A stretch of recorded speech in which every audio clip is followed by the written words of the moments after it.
They've told me they see that this is just another grab by the traders to take more money from them. So for them, they're just saying it's getting to a point where it's getting too hard.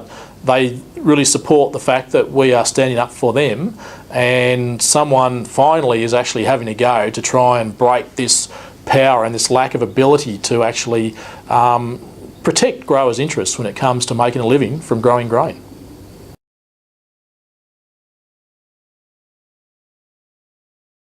They said it was very important, but no one gave any data or any evidence as to why it was important. They just said, yeah, we would like higher test weight, and the other millers said, yep, we support that. But I actually went away and went to one of my books. As you know, GrainGrowers is an evidence-based organisation, wheat flour milling, by Posner and Hibbs. And I'd just like to read out of this book what they say about test weight. It says, test weight has its practical use today to estimate the weight or content of a ship's load, a rail wagon or a bin. For this purpose, it will be used for many years to come.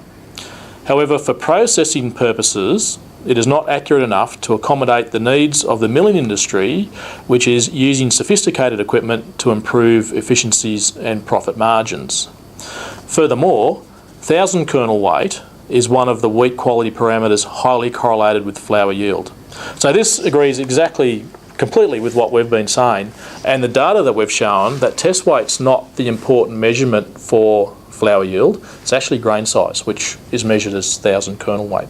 So I think really, again, there's no evidence to support an increase in test weight standards, receival standards.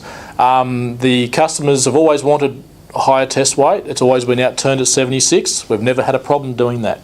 So there's no reason, there's no precedent for having to change the receival standard for test weight from 74 to 76.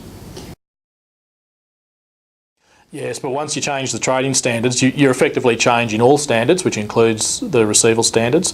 And I think that the bulk handlers will be the ones that have to implement these receival standards. And we've seen that CBH have decided to stay with the status quo, to keep it at 74 and to receive wheat at 74. And they've said they'll outturn at 76. Indeed, that's what we've been doing for many, many years. And we're waiting now to see what GrainCorp will do. And to see whether they'll continue to do the same. Because if they do, what that really says is that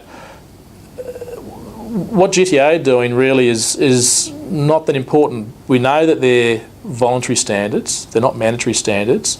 They're trying to reflect what the customers want, but the customers reflect that in the contract. So the customers will say they want a test weight of, say, 76, but they also want a protein content of, say, 12% protein, in which case then it's up to the trader to go and find where that particular type of wheat is and to secure it. In fact, it's got nothing to do with the grower at all. The grower is simply growing the wheat. It's been delivered into the system. It's been stored, segregated. So if it's really a segregation issue, it's something which the bulk handlers and the traders need to sort out. And in fact, growers really shouldn't need to be involved in this process at all. The reason they are, and the reason why we oppose the change, is because this is going to have a huge impact on their ability to make a living.